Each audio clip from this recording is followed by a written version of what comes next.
Reform Party calls for a crackdown on cash-only barbershops. What is this story? Well, it's from the Telegraph, you guys. Let's go.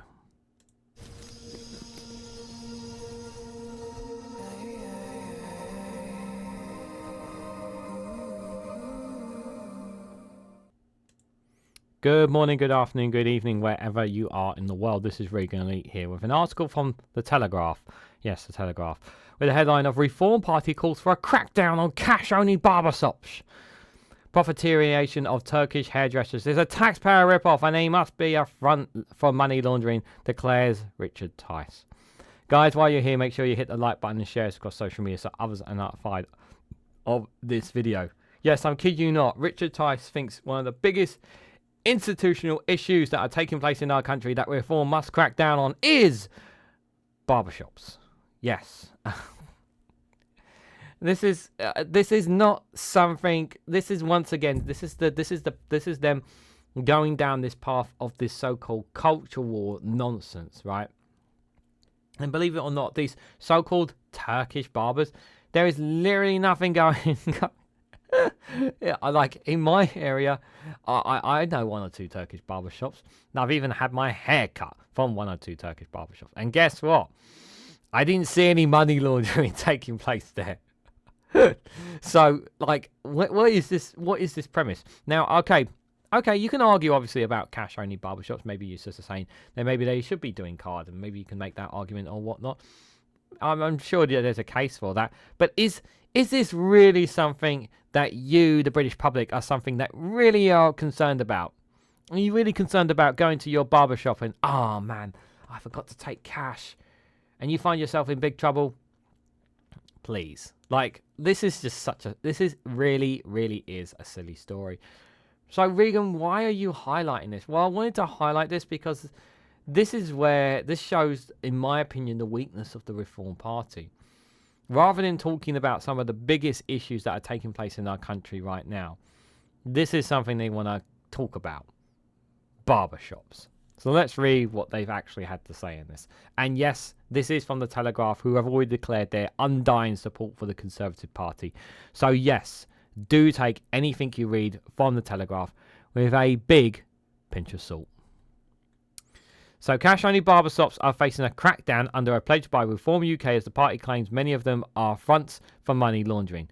And where is your evidence to support this?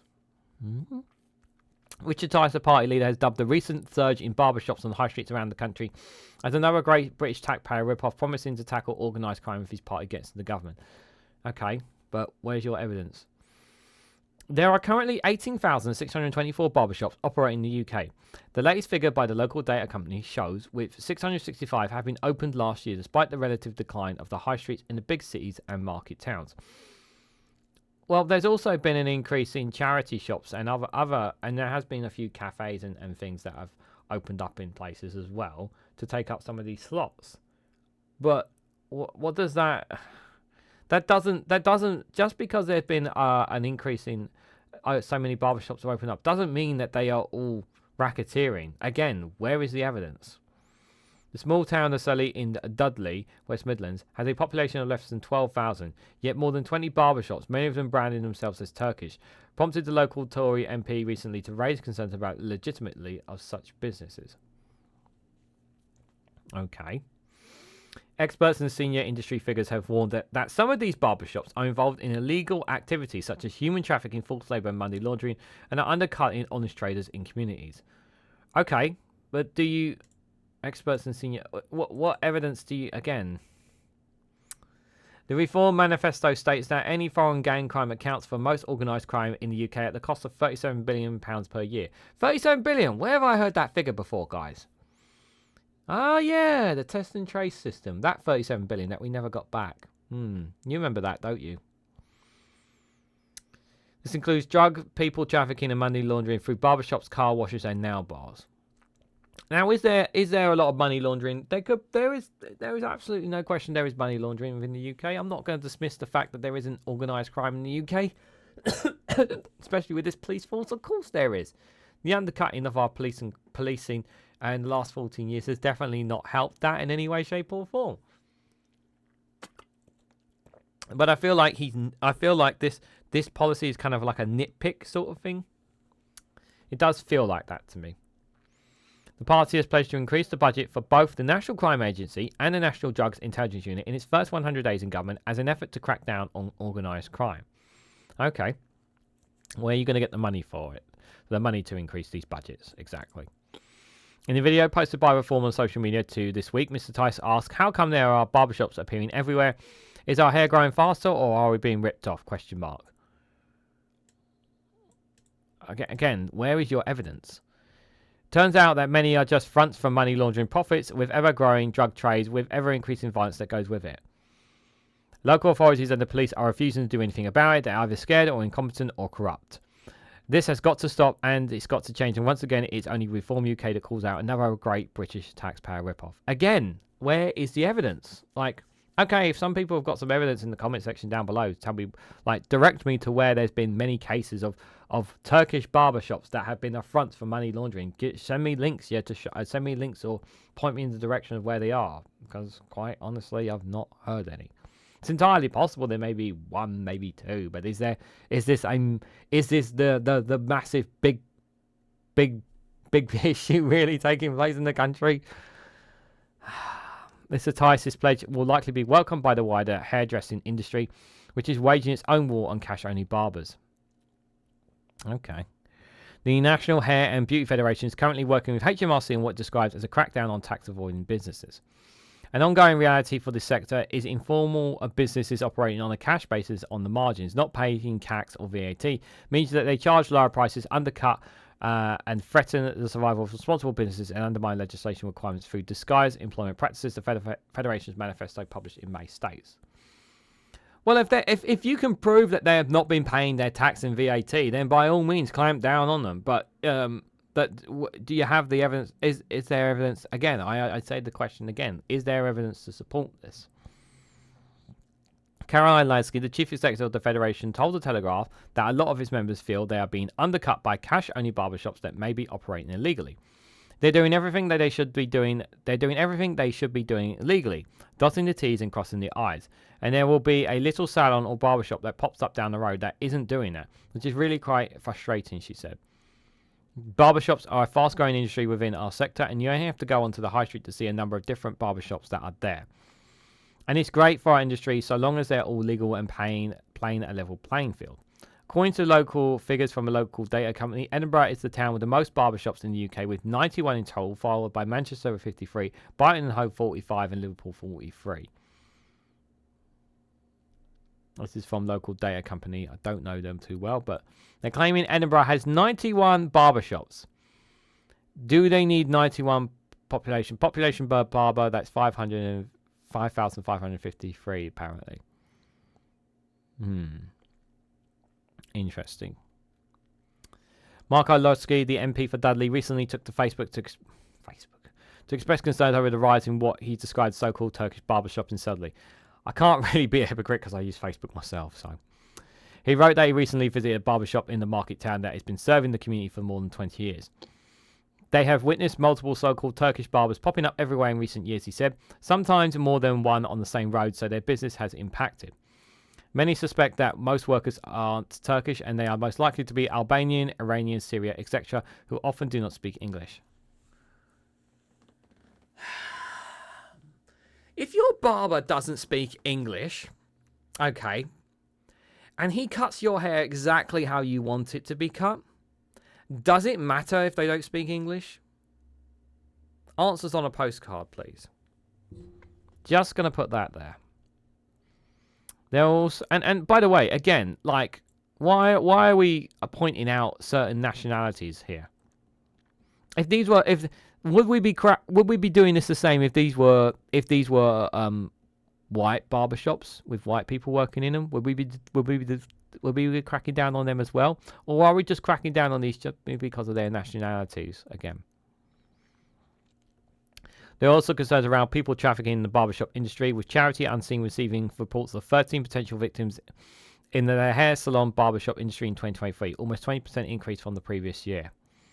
Okay, if that is true, that is a cause for concern.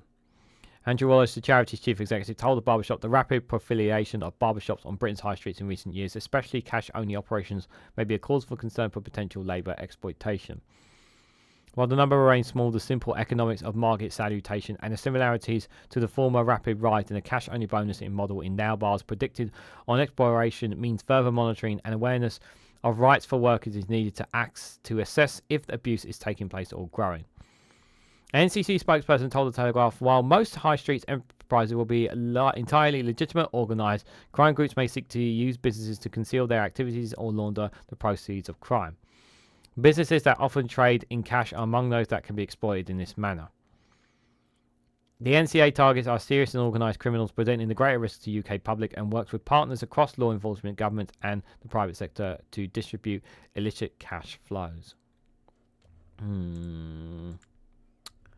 Now, there may be something to this. There may not be something to this. And I do say that this is from the Telegraph, so I do take it with a pinch of salt.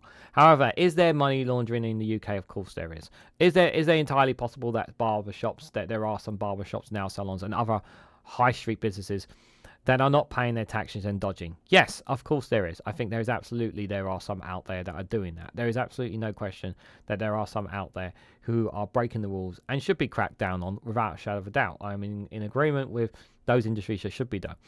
However, trying to paint is the picture that it's entirely trying to portray it in such a way that it's a certain nationality or a certain group doesn't sit right. You can't just point the finger at one group of people.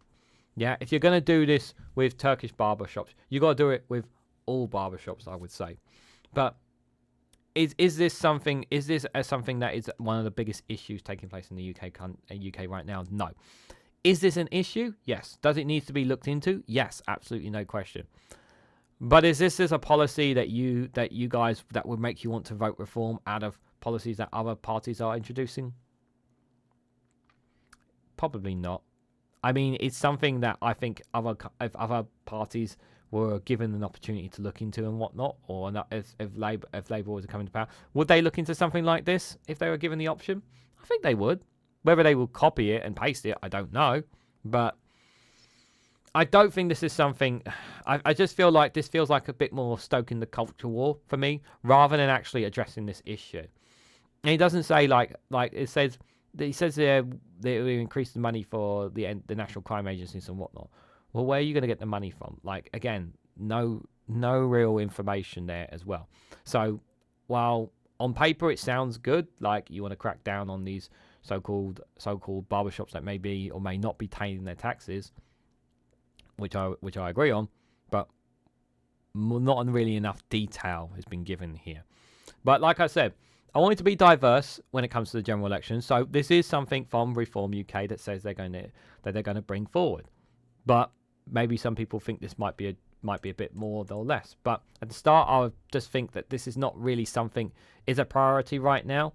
I don't think it personally is. Maybe some people will vehemently disagree and think that maybe, that there are more barbershops in their town than there should be. And maybe there is something there. So what do you honestly think? Do you think this is an issue?